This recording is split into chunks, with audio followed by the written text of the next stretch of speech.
So if you're dating someone long-term, or you're married to them, right, and they get horribly disfigured in an accident, are you allowed to leave them because of that? Yes is the correct answer, 100%. Because whenever people get divorced, what do they say? It's like, oh, they change, and it's like, why is that just for personalities? It's like, yeah, when I met him, he didn't have third-degree burns. Like, look, I'm just saying, there was a woman who was on Oprah. She had her face ripped off by a chimp. Her husband should be allowed to be like, hey, we're friends now. Like, I know we have kids together, but I want to fuck someone with a face, and that's fair. It is totally fair to want to fuck someone with a face. You guys are acting like what I'm saying is unreasonable. I'm sorry, if you were on a dating app and it said face or no preference, what would you hit? God, I hate performing for cowards.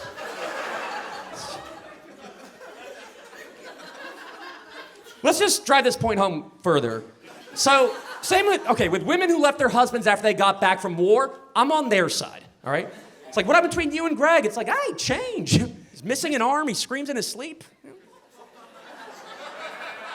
So glad I started banging his brother when he was overseas. That guy's like a pre-war Greg, you know? Okay, now I can hear some of you thinking you're better than what you are, yeah? But just know, if you're sitting there like, oh, I wouldn't leave my partner if they got horribly disfigured, it's like, all right, but you'd want to. So you just wouldn't want to take that PR hit with your friends. That's the only reason, like, you just don't want people talking shit about you at a party. It's not love.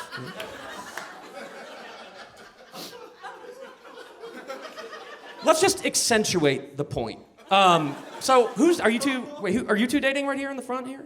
You both are? Okay, cool. So he gets into a fire, his face gets melted off. Yeah. And then someone comes by and chops his arms and legs off.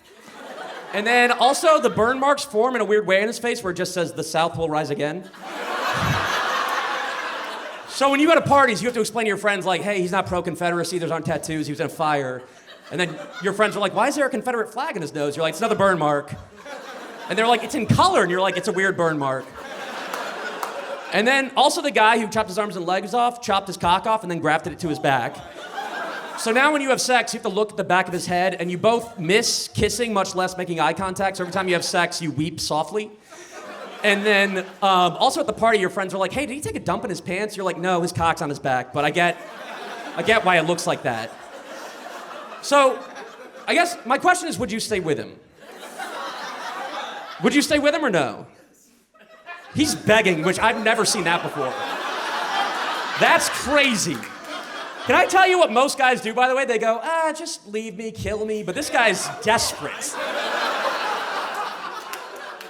I mean, here, just imagine he's not here, or imagine his face says the South will rise again. One of the two.